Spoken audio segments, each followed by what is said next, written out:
कहाँ कैले बानी देर भैले अरघ के बेर।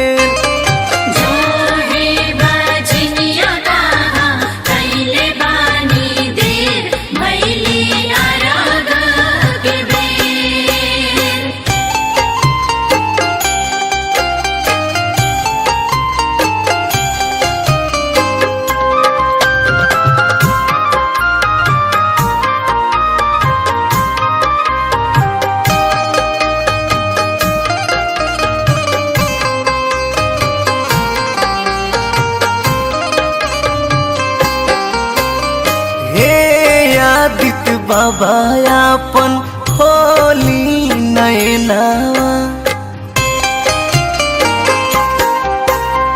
हे आदित्य बाबा अपन खोली नैनावा।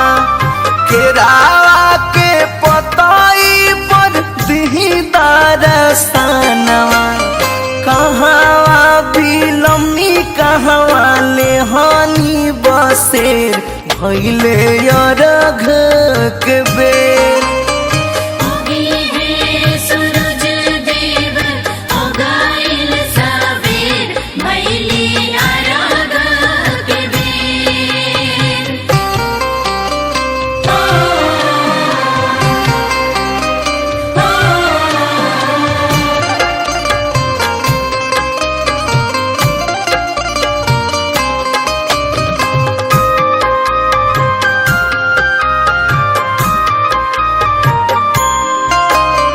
पनिया में खड़ा तिवई जो है राउर बाट हो,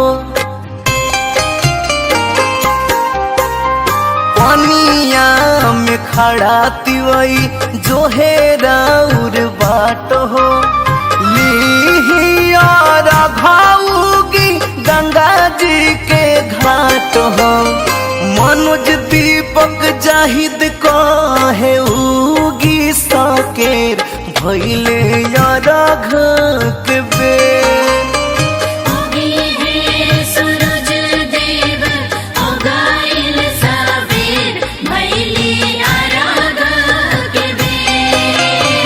उगी है सूरज देवा हो गइल सबेर भैले अरघ